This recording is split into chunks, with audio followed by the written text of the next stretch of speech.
आपल्या देशाचे नेते सन्माननीय शरदचंद्रजी पवार साहेब यांनी आपलं मनोगत व्यक्त करावं अशी विनंती आहे।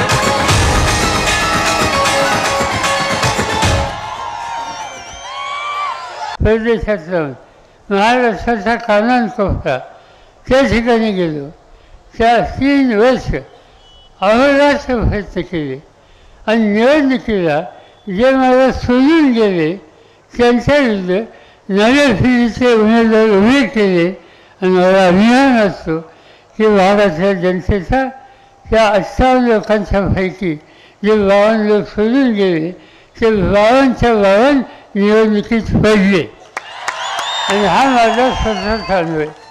आणि असा हा अनुभव घेतल्याच्या नंतर आज महाराष्ट्र तालुक्यामध्ये इतके दिवस ज्यांनी साथ दिली म्हणतात त्यांचं काय करायचं, त्यांचं काय करायचं, त्यांचे काम जे कोणी असतील सख्खे भाऊ असतील आणखीन कोणी असतील, एकदा रस्ता चुकला की गड्याला त्याची जागा दाखवलीच पाहिजे। त्याची जागा दाखवायची असेल तर उद्याच्या निवडणुकीमध्ये साधं सुद्धा फाडायचं नाही, जोरात फाडायचं।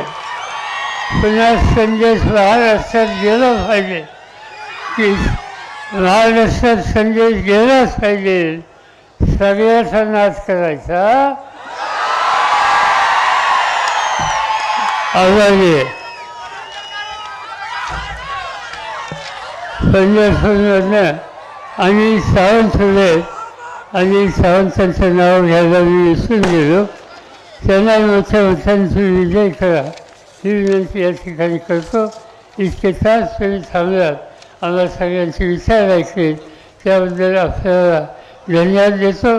आणि यानंतर या 3 मतदारसंघाचा जो काही बिघाड असेल तो बिघाड ठेवण्याची संधी तेव्हा सगळ्यांना मिळेल ही खात्री या ठिकाणी करतो आणि आपली धन्यवाद साहेब। यानंतर वजनाचा काटा क्लिअर आणि ऊसाच्या कांडीला सोन्याच्या कांडीचा दर दिल्याबद्दल शेतकरी संघटनेतर्फे स्वाभिमानी शेतकरी संघटनेचे सचिनजी पाटील, प्रशांतजी पाटील व त्यांच्या सहकाऱ्यांच्या वतीने अभिजित आबा पाटील साहेब यांचा ऊसाची मोळी या ठिकाणी देऊन सत्कार संपन्न करण्यात येत आहे।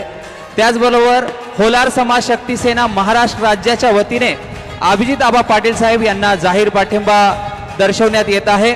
धन्यवाद। त्याचबरोबर महाराष्ट्र राज्य जनहित शेतकरी संघटना माढा तालुका यांच्या वतीने सुद्धा अभिजित आबा पाटील साहेब यांना जाहीर पाठिंबा देण्यात येत आहे। आपल्या टप्प्यात आलं की आम्ही कार्यक्रम करतो।